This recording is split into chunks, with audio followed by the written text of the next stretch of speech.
இளைஞர்களுடைய இந்த எழுச்சி போராட்டத்தின் எதிரொலியாக பல்வேறு அதிரடி நடவடிக்கைகள் அடுத்தடுத்து நடைபெற்று வந்து கொண்டிருக்கிறது. இந்த இடையே முதலமைச்சர் திரு ஓ பன்னீர்செல்வம் அவர்கள் இன்று மதுரை புறப்படுவதாக நமக்கு தகவல்கள் கிடைக்கின்றன. அலங்காநல்லூரில் ஜல்லிக்கட்டு போட்டியை தொடங்கி வைப்பதற்காக அவருடைய இந்த பயணமானது இருக்கும் என்றும் கூறப்படுகிறது. இது தொடர்பான கள விவரங்களை பதிவு செய்ய காத்திருக்கிறார் நமது செய்தியாளர் எஸ் ராஜா. அவரிடமிருந்து கூடுதல் விவரங்களை கேட்டு வரலாம். ராஜா வணக்கம். முதலமைச்சர் திரு ஓ பன்னீர்செல்வம் அவர்கள் இன்று மதுரை புறப்படுவதாக நமக்கு ஒரு தகவல் கிடைத்திருக்கிறது. அவருடைய இந்த மதுரை பயணத்தின் முக்கியத்துவம் என்ன? ஜல்லிக்கட்டு போட்டிகள் நாளை நிச்சயமாக நடைபெற உள்ளது அப்படின்னு நம்ம இவருடைய மதுரை பயணத்தின் வச்சு எடுத்துக்கலாமா? அலங்காநல்லூரில் ஜல்லிக்கட்டை நாளை தொடங்கி வைக்க முதலமைச்சர் ஓ பன்னீர்செல்வம் இன்று மாலை மதுரை பயணம் மேற்கொள்கிறார். அதற்கான அவருடைய பயணம் தற்போது உறுதியாகியுள்ளது. தமிழகம் முழுவதும் ஜல்லிக்கட்டிற்கு ஆதரவாக போராட்டங்களும் ஆர்ப்பாட்டங்களும் நடந்து வருகின்ற சூழ்நிலையில் கடந்த 2 நாட்களாக டெல்லியில் முகாமிட்டு ஜல்லிக்கட்டு நடத்துவதற்கு அனைத்து முயற்சிகளையும் அரசு எடுத்தது. முதலமைச்சர் ஓ பன்னீர்செல்வம் நேற்றே செய்தியாளர்களை சந்திக்கும் போது தெரிவித்தார். அதாவது ஜல்லிக்கட்டு ஓரிரு நாளில் நடத்தப்படும், அவசர சட்டம் கொண்டு வரப்படும், ஜல்லிக்கட்டு போட்டியை நீங்கள் தொடங்கி வைப்பீர்களா என்று ஜல்லிக்கட்டு தொடங்கி வைப்ப கேட்டதற்கு அவருக்கு ஆம் என்ற விதத்தில் நேற்று பதிலளித்தார். இந்நிலையில் இன்று மாலை அவர் விமானம் மூலம் மதுரை செல்கிறார். நாளை அலங்காநல்லூரில் நடைபெற இருக்கின்ற ஜல்லிக்கட்டை அவர் தொடங்கி வைக்கிறார். அதற்கான ஏற்பாடுகள் தற்போது நடைபெற்று வருகின்றன. நமக்கு கிடைத்த தகவலின்படி முதலமைச்சருடைய பயண விவரம் தற்போது உறுதியாகியுள்ளது. இன்று மாலை விமானம் மூலம் அவர் மதுரை புறப்படுகிறார். நாளை அலங்காநல்லூரில் ஜல்லிக்கட்டை தொடங்கி வைக்கிறார். ராஜா, இப்ப முதலமைச்சர் திரு ஓ பன்னீர்செல்வம் உடைய இந்த மதுரை பயணமானது உறுதி செய்யப்பட்டிருக்கிறதுன்னு சொல்றீங்க. முதலமைச்சருடன் வேறு யாரேனும் செல்கிறார்கள்?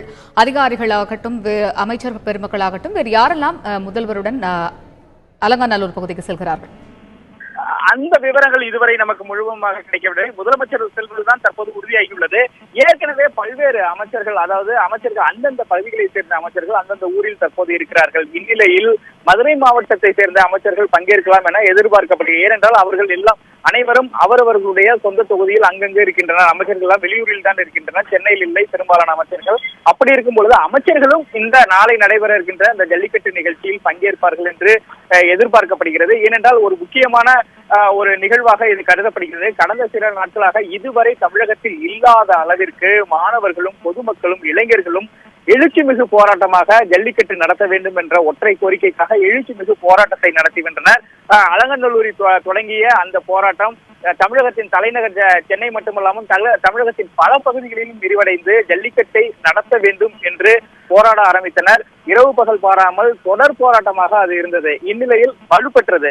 இந்நிலையில் அரசும் தன்னுடைய பங்கிற்கு எடுக்க வேண்டிய அனைத்து நடவடிக்கைகளையும் எடுத்தது. முதலமைச்சர் ஓ பன்னீர்செல்வம் கடந்த 2 நாட்களாக டெல்லியிலேயே முகாமிட்டிருந்தார். பிரதமர் நரேந்திர மோடியை சந்தித்தார். அதன் பிறகு அங்கிருந்து உள்துறை அமைச்சகத்திடமும் சுற்றுச்சூழல் அமைச்சகத்திடமும் ஒரு டிராப்ட் தயார் செய்யப்பட்டு குடியரசுத் தலைவர் ஒப்புதலுக்காக அனுப்பி வைக்கப்பட்டது. இந்நிலையில் தற்போது அவசர சட்டம் இன்று மாலை நிறைவேற்றப்பட இருக்கிறது. தமிழகத்தின் பொறுப்பு ஆளுநராக பதவி வகிக்கக்கூடிய வித்யாசாகர் ராவ் இன்று மாலை சென்னை வருகிறார். 4:30 மணி அளவில் அவர் வந்த பிறகு அதற்கு சட்டத்திற்கான ஒப்புதல் கிடைக்கும். ஒப்புதல் கிடைத்தவுடன் 2 விதமான அறிக்கைகள் நமக்கு வரப்போகிறதாக தற்போது தலைமைச் செயலக வட்டாரங்கள் தெரிவிக்கின்றன. ஒன்று, அந்த ஒப்புதல் கொடுத்த அந்த அவசர சட்டத்தினுடைய சரத்துகள் அடங்கிய அந்த ஆவணம் நமக்கு கிடைக்கப்படும். அதற்கு அடுத்த பிறகு முதலமைச்சருடைய அறிக்கை வர இருப்பதாக நமக்கு கூறப்படுகிறது. இது 2ம் இன்று மாலை வரும் என்று எதிர்பார்க்கப்படுகிறது. அதன் பிறகு முதலமைச்சர் ஓ பன்னீர்செல்வம் இங்கு சென்னையில் இருந்து மதுரை புறப்படுகிறார் விமானம் மூலம். நாளை அலங்காநல்லூரில் ஜல்லிக்கட்டை அவர் தொடங்கி வைக்க இருப்பதாக கூறப்படுகிறது.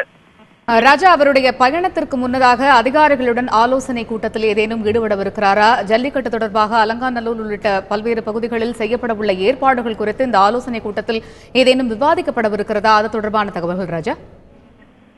இன்று காலை 11 மணிக்கு முதலமைச்சர் ஓ பன்னீர்செல்வம் தலைமைச் செயலகத்துக்கு வந்தார். வந்த பிறகு அவரை தமிழக அரசினுடைய தலைமைச் செயலாளர் கிரிஜா வைத்தியநாதன் மற்றும் பொதுத்துறை செயலாளர் உள்ளிட்டோர் அவரை சந்தித்து ஆலோசனை நடத்தினர். அதன் பிறகு கால்நடைத்துறையினுடைய செயலாளர் ககன்ஜித் சிங் பேடி அவரை சந்தித்தார். அதாவது இன்று மாலை அந்த அவசர சட்டத்திற்கான அந்த ஆவணங்கள் தயார் செய்யப்பட்டதாக கூறப்படுகிறது. அதன் பிறகு ஜல்லிக்கட்டு எங்கெங்கெல்லாம் நடைபெற இருக்கிறது, அங்கு ஏற்படக்கூடிய எது போன்ற ஏற்பாடுகள் செய்ய வேண்டும் என்ற ஒரு ஆலோசனை நடத்தப்பட்டது. பின்பு மதியம் தமிழக காவல்துறை தலைவர் டி.கே. ராஜேந்திரனும் முதலமைச்சரை சந்தித்தார். அவர் சந்தித்து பாதுகாப்பு தமிழகம் முழுவதும் எங்கெங்கெல்லாம் அங்கு எவ்வளவு காவல்துறையினர் பாதுகாப்பு பணியில் ஈடுபட வேண்டும். ஏனென்றால் முன்பை விட ஜல்லிக்கட்டிற்கு பெருமளவில் எழுச்சி ஏற்பட்டுள்ளது. அப்படி இருக்கும்போது இளைஞர்கள், இங்கு இருக்கக்கூடிய இளைஞர்கள் கூட ஜல்லிக்கட்டை நேரடியாக பார்க்கலாம் அல்லது அந்த பகுதிக்கு செல்லலாம். ஆகியால் கூடுதல் பாதுகாப்பு எங்கெங்கே எது போன்ற பாதுகாப்புகள் போட வேண்டும் என்ற ஒரு ஆலோசனை நடைபெற்றதாக கூறப்படுகிறது. அதன் பிறகு தற்போது காவல்துறை தலைவர்களான அந்த ஆலோசனைக்கு பிறகு தற்போது தொடர்ந்து அதிகாரிகள் எல்லாம் இங்கேதான் இருந்து கொண்டிருக்கின்றனர். மாலை அவசர சட்டம் பிறப்பிக்கப்பட்டவுடன் முதலமைச்சர் இங்கிருந்து புறப்பட்டு செல்கிறார்.